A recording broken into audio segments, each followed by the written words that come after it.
Hello, good people of YouTube. Mountbatten here, and today we are discussing my new favorite mode in game at the moment, and that is Convoys.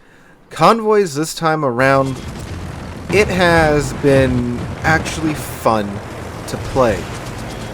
I know fun is a foreign concept to a large part of the player base, but I've been having a lot of it in Convoys. It's just that bit of push that apparently the player base needs to actually play close to the objective when you have to, well, actually escort the objective to a certain location. It's more like airship escort, but the fact that you can, destroy the objective gives it that bit more hint of urgency to it, and I've been having a blast in it.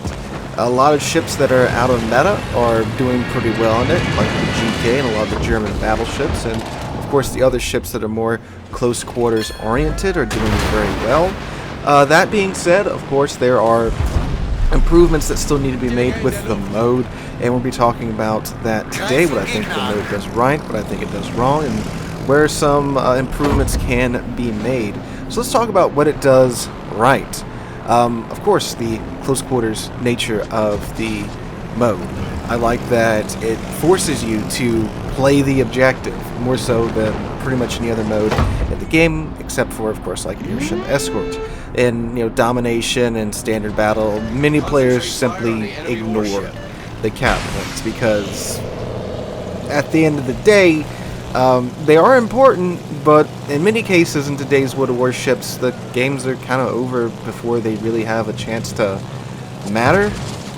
It's not uncommon that, as I'm sure most of you guys watching know, like, if your DDs are dead in the first 5 minutes, you pretty much lost the game, and with the exception of a very rare case here and there, if you and like your division mates or if you yourself manage to somehow carry that hard, but in like 85% of these cases, once your DDs are dead, it's pretty much over from there. But in Convoys, you really have to either protect or destroy these convoy ships, these Liberty ships, because they do, of course, make the difference. The defending side only has to get one of those guys across. The escorting side, the attacking side, they need to destroy all of them or sink the entire enemy team. And because of that, of course, you have to be paying much closer attention to the objectives than in like domination and standard battles. And what's really weird is that I've heard people say, oh, it's so easy to be on the attacking side because all you gotta do is sink the convoy ships. And then I've also heard people say, oh, it's so easy to be on the escorting side because all you have to do is get one through. And it never fails that someone is in chat every couple of games or so complaining that, oh, the attackers have it so easy. Oh, the defenders have it so easy. I've never seen the attackers win, or I've never seen the defenders win.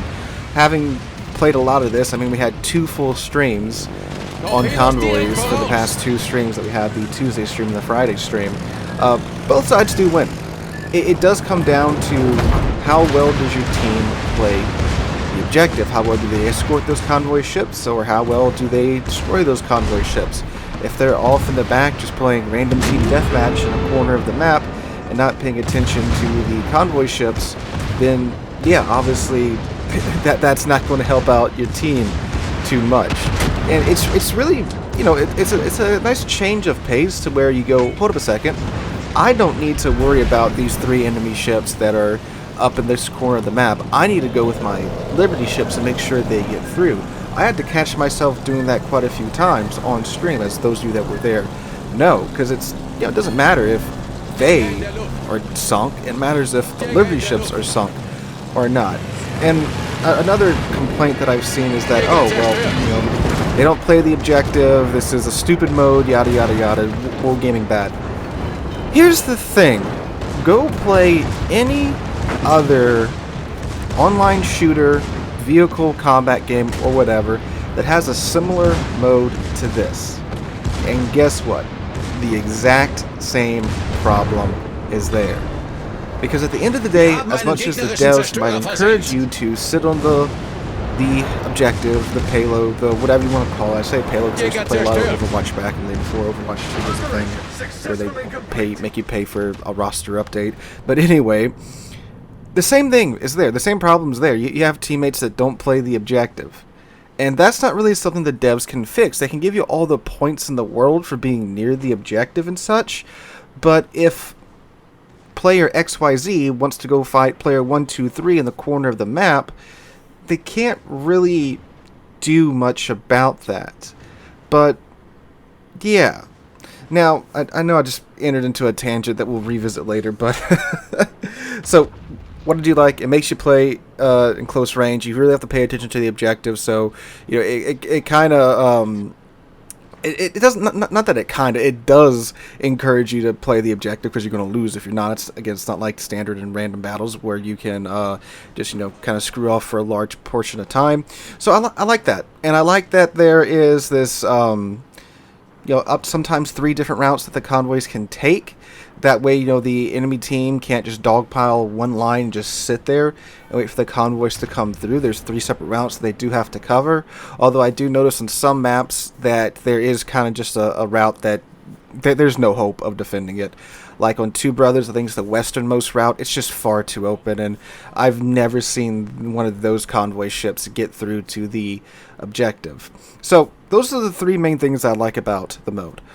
What needs to be improved? So, 1, I think that the enemy team shouldn't necessarily know what route the convoy ships are taking.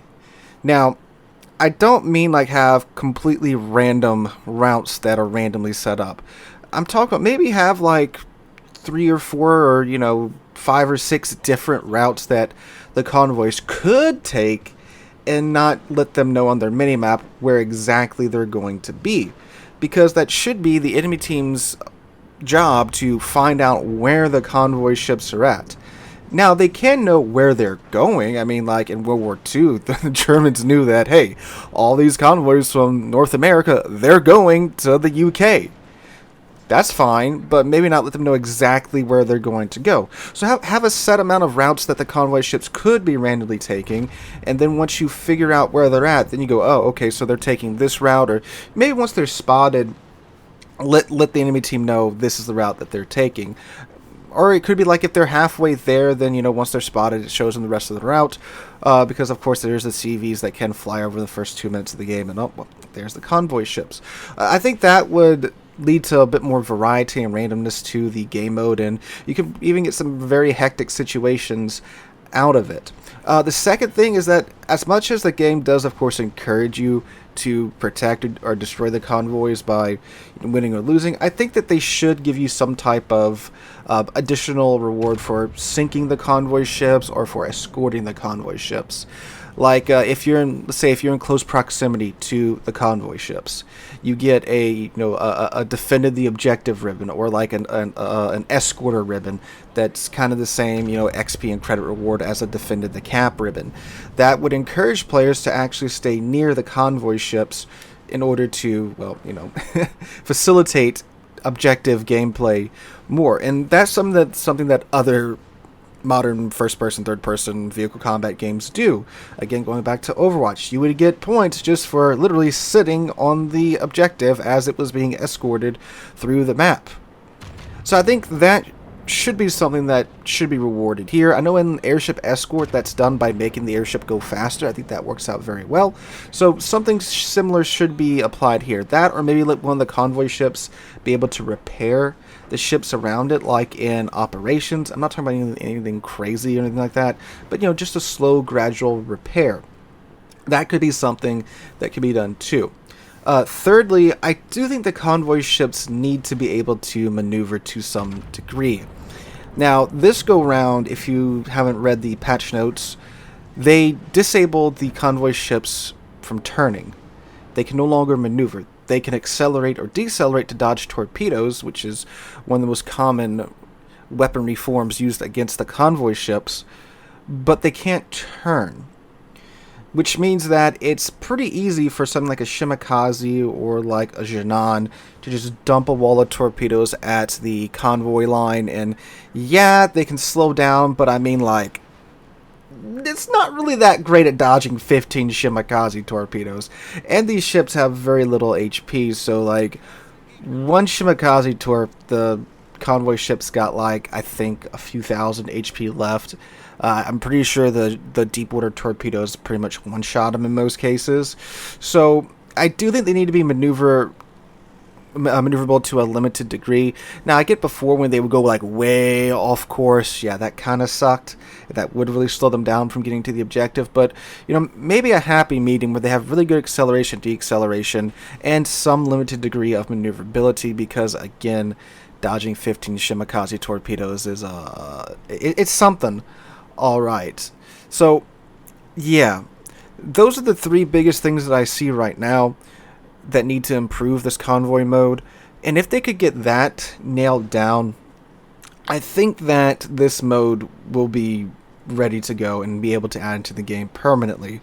Again, I think these types of modes, convoys, airship escorts, and arms race, even though it's in random battles, those really should be like the three, you know, random mode of the week, where we have random battles, random mode of the week, and then ranked going on all at the same time. You can pick whatever mode you want to play in, and I think that's the direction that the game should be going in, because this mode has been such a refreshing take on the game. We have been able to do some outright stupid stuff on stream, and we've had a blast doing it. I've been shoving Graf Zeppelin down the middle of two brothers so much in the past couple of weeks, and you know what? It's working. And guess what? We're having fun doing it. Imagine that, having fun in World of Warships with a strategy that's working, that's something as stupid as slapping a secondary build on an aircraft carrier and shoving it down the middle of two brothers. It's insane. And, you know, again, this mode has really increased my enjoyment that I've been having for the past couple of weeks in this game. Again, we had two full streams that were just convoys. I haven't done that in forever. Have two full streams in a row. That's just one game mode that isn't random battles, of course. So, yeah, you know, like this and Airship Escort, if they can get these two modes grounded down and well-rounded, and I think they said they're about ready to put Airship Escort into random battles, which I think would be great. I think this will help a lot in alleviating the current meta of let's stick in the back and let's snipe each other from 20 kilometers away and not do anything about the objectives or anything else but, you know, sit in the back, watch our DDs die, and then lose the game. So I'm hopeful with these two modes getting more and more developed and eventually getting into the game permanently, now that we'll start to perhaps have some more fun in the games ahead. And yeah, so I'm having a blast in Convoys. Let me know what you guys think in the comments down below if you're having an enjoyable time in Convoys as well, and what you think needs to be improved about Convoys in addition to that. Hope you guys enjoyed. If you did, make sure to drop a like, leave a comment, subscribe to the channel. We're on our way to 50,000 subscribers, and I can't thank you guys enough for that. Hope you guys have a great Thursday and a great rest of your week. Hope to catch you guys in the next one.